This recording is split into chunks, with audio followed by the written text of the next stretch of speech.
তাপমাত্রা কমলেও এখনই জাঁকিয়ে শীত নয় রাজ্যে, জানালো আবহাওয়া দফতর। আগামী ৩-৪ দিনে দক্ষিণবঙ্গে ৩ থেকে ৪ ডিগ্রি কমতে পারে তাপমাত্রা। আগামী ২-৩ দিনে কলকাতায় তাপমাত্রা নামতে পারে ১৭ ডিগ্রিতে। পশ্চিমের জেলাগুলিতে তাপমাত্রা কমবে ১ থেকে ২ ডিগ্রি। ২৫শে নভেম্বর দক্ষিণ পশ্চিম বঙ্গোপসাগরে শ্রীলঙ্কা উপকূলের কাছে আরও একটি নিম্নচাপ তৈরির পূর্বাভাস। তাপমাত্রা কমেছে, কিন্তু এখনই জাঁকিয়ে শীত পড়বে না রাজ্যে, এমনটাই জানিয়েছে আবহাওয়া দফতর। আগামী ৩-৪ দিনে দক্ষিণবঙ্গে ৩ থেকে ৪ ডিগ্রি কমতে পারে তাপমাত্রা। আর আগামী ২-৩ দিনে কলকাতায় তাপমাত্রা নামতে পারে ১৭ ডিগ্রিতে। আসছে পরের খবরে। অযোধ্যায় রাম মন্দিরের কাজ সম্পূর্ণ। মঙ্গলবার ধ্বজা ওড়াবেন প্রধানমন্ত্রী নরেন্দ্র মোদী। সাজো সাজো রব অযোধ্যা জুড়ে। ২০২৬-এ ৫ রাজ্যে বিধানসভা ভোটের দিকে তাকিয়েই কি এই সময়টাকে বেছে নেওয়া হয়েছে? জোর চর্চা রাজনীতিতে। ২০২৪-এর ২২শে জানুয়ারি অযোধ্যার মন্দিরে রামলালা প্রাণ প্রতিষ্ঠা করেছিলেন প্রধানমন্ত্রী নরেন্দ্র মোদী। তবে তখনও রাম মন্দিরের কাজ সম্পূর্ণ হয়নি। প্রায় ২ বছর পর সেই কাজ শেষ হয়েছে, আর তা বোঝা যাবে মঙ্গলবার। মন্দিরের ওপর ধ্বজা উত্তোলন করবেন প্রধানমন্ত্রী নরেন্দ্র মোদী। থাকবেন আরএসএস প্রধান মোহন ভাগবত। যে অনুষ্ঠান ঘিরে আবার সাজো সাজো রব সরজু নদীর পাড়ে।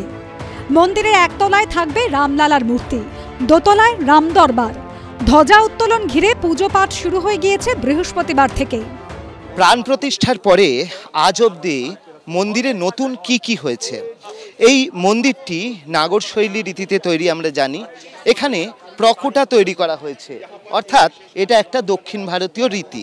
আমরা দেখতে পাচ্ছি সেই প্রকোটা যেরকমভাবে তৈরি করা হয়েছে, এর মধ্যে কিন্তু রয়েছে সূর্যদেব, ভগবতী, গণপতি এবং শিবের আলাদাভাবে মন্দির রয়েছে। এছাড়া রয়েছে উত্তরে অন্নপূর্ণার মন্দির রয়েছে, দক্ষিণে রয়েছে হনুমানজির মন্দির। এছাড়া ভিতরে বেশ কয়েকটি মন্দির রয়েছে, যে মন্দিরগুলির মধ্যে কিন্তু রয়েছে নিষাদ রাজের মন্দির, শবরী, অহল্যা মন্দির, তুলসীদাস, বাল্মীকি, বশিষ্ঠ, বিশ্বামিত্র, অগস্ত্য তাদের মন্দির রয়েছে। अयोध्या धाम में प्रभु राम लला के भव्य मंदिर के निर्माण के उपरांत 25 नवंबर को ध्वजा पताका को देश दुनिया को समर्पित करने वाले हैं।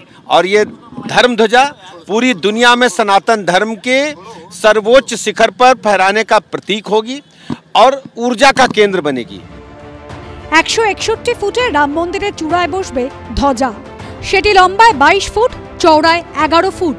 আর যে দণ্ডে ধ্বজা লাগানো হবে সেটির উচ্চতা 42 ফুট। রাম মন্দিরে ধ্বজা উত্তোলন পর্ব।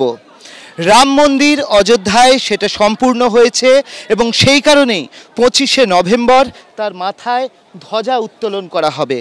এবং সেই ধ্বজার জন্য ইতিমধ্যেই যে পতাকার জন্য যে দণ্ড, সেই দণ্ড লাগানো হয়েছে। 42 ফুট উঁচু হচ্ছে এই দণ্ডটি এবং তার উপর 22 ফুট লম্বা এবং 11 ফুট চওড়া এই ধ্বজা লাগানো হবে।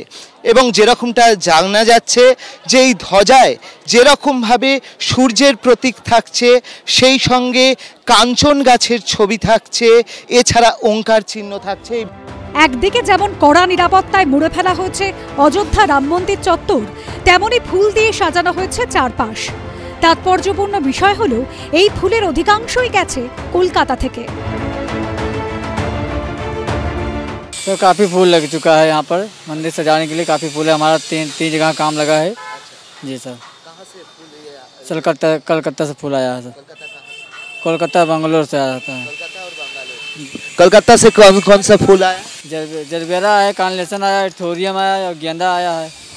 মঙ্গলবার অনুষ্ঠান উপলক্ষে বাড়ছে পর্যটকের সংখ্যাও। এর আগে যখন 2024 সালে জানুয়ারি মাসের 22 তারিখে হয়েছিল, তখনও আমি এসেছিলাম। তো এখন যে আমাদের ধ্বজা উত্তোলন আছে, তো সেই অনুষ্ঠানের উপলক্ষেই আমার আসা। অযোধ্যায় বিতর্কিত জায়গায় কি মসজিদ থাকবে, নাকি সেখানে হবে রাম মন্দির? দীর্ঘ কয়েক দশক ধরে চলেছে আইনি লড়াই। শেষমেশ 2019-এর 9 নভেম্বর সুপ্রিম কোর্টের রায় দাঁড়ি পড়ে সেই আইনি লড়াইয়ে। আর রাম মন্দিরের বিরুদ্ধে এবং মুসলিমদের পক্ষ নিয়ে যিনি দীর্ঘদিন আইনি লড়াই চালিয়ে এসেছিলেন, সেই ইকবাল আনসারিও রাম মন্দির নির্মাণকে সমর্থন জানিয়ে এসেছেন। গতবারের মতন মঙ্গলবারে অনুষ্ঠানেও তাকে আমন্ত্রণ জানানো হয়েছে। अयोध्या नगरी है, ये धर्म की नगरी है। यहाँ सभी धर्मों का सम्मान लोग करते हैं। अयोध्या में धार्मिक प्रोग्राम है, मंदिर बन के तैयार हो गया है, झंडारोहण होने जा रहा है। इससे पहले भी हमको बुलाया गया था, आज भी बुलाया गया है, हम जाएंगे। 2026 পশ্চিমবঙ্গ, অসম, কেরল, তামিলনাড়ু সহ 5 রাজ্য এবং কেন্দ্রশাসিত অঞ্চলে বিধানসভা নির্বাচন। আর সেখানে 2025 শেষ প্রান্তে এসে রাম মন্দিরে ধ্বজা উত্তোলন করতে চলেছেন প্রধানমন্ত্রী নরেন্দ্র মোদী। আবার মঙ্গলবার যখন অযোধ্যার রাম মন্দিরের ধ্বজা উত্তোলন করবেন নরেন্দ্র মোদী, ওই দিনই এসআইআর এর প্রতিবাদে মতুয়া অধ্যুষিত ঠাকুরনগরে মেগা কর্মসূচি রয়েছে মমতা বন্দ্যোপাধ্যায়। এই নিয়ে রাজনৈতিক মহলে যখন পারদ চড়ছে, তখন অনেকেই মনে করিয়ে দিচ্ছেন 2024-এর কথা। লোকসভা ভোটের ঠিক মুখে অযোধ্যা রাম মন্দিরের উদ্বোধন করেন নরেন্দ্র মোদী। কিন্তু অযোধ্যা যে লোকসভা কেন্দ্রের অন্তর্গত, সেই ফৈজাবাদ আসনে হেরে যায় বিজেপি।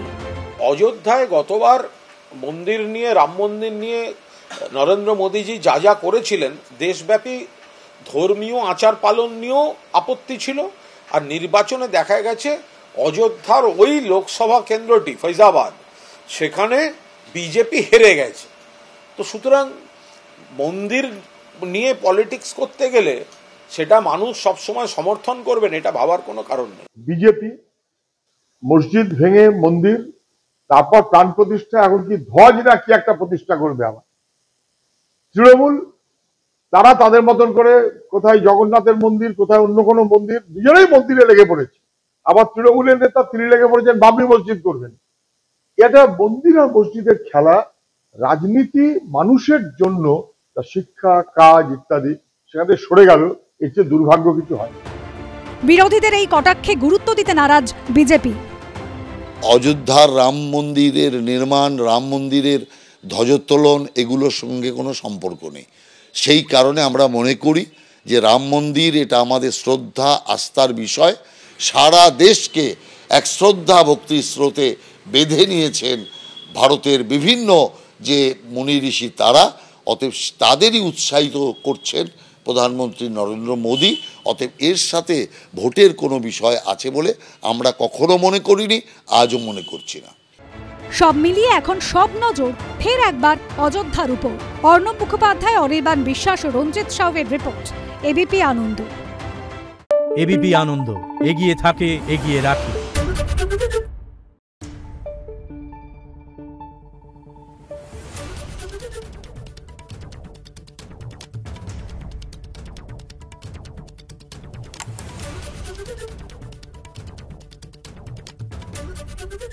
শুনতে পাচ্ছি না, বল না।